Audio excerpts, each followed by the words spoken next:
All right, guys, so we've got the heat shield off. You can see that's our problem right there. So essentially, to get to this point, you may have a heat shield here. That's gonna be 10mm nuts. They go on there, here, and here. There's only 4 of them. And then you will have to also remove, there's gonna be 2 brackets, one in the rear and one up front. The rear one, it goes here and here. That's 13mm nuts.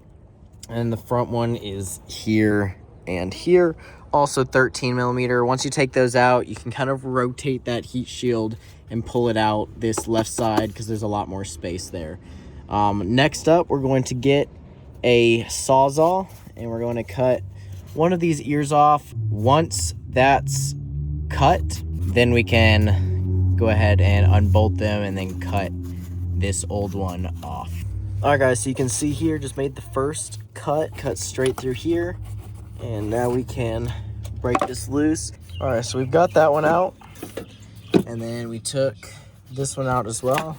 Now it just free spins. Now we can make a cut somewhere around here, and then another one over here, just that way we can separate it and pull it all the way off. So we got the old one off. I want to say this is probably going to be the hardest part just because it's moving freely, so you do have to hold it. And make sure you use eye protection or safety squint because the stuff will get all in your eyes. But we can see I cut it here and then also there. And then if you can't get it off, you can just take an X-Acto knife or some sharp knife and cut that rubber. Here's our old bearing, the leftover plastic. We're actually gonna keep this here.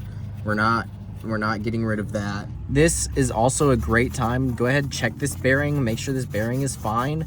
If this bearing has gone bad, because a lot of times the bearing going bad will cause the wear on the plastic, this stuff that goes out. So make sure that this bearing is actually still good before you do this.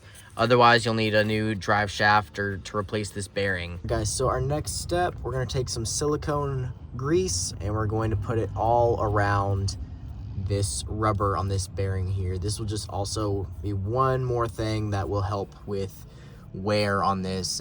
All right, so you can see we've got that all coated with grease all around it. Next step, we are going to actually mount the new piece in.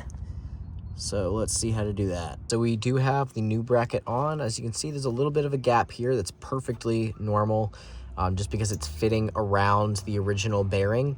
You may have to shave if there's a bunch of like excess rubber from the old one. Sometimes the rubber will kind of melt off onto that old bearing, so you may have to take a knife and kind of smooth off the edge. This one fortunately didn't need that. We do have the new Allen heads. Next up, we're just gonna hold it up here and put our bolts in there and it will be mounted. All right, guys, so we've got it all the way in there. See, there is no play at all. Now time to put back in our heat shield and then we can put in these brackets. All right, guys, and just like that, your Dodge Charger is ready for the road. As always, if this video helps you guys out, really appreciate you guys leaving a like and a comment down below. And if you really want to, subscribe to the channel. I flip vehicles, work on vehicles, all that, so you get all kinds of content, and I will see you guys in the next video. Cheers.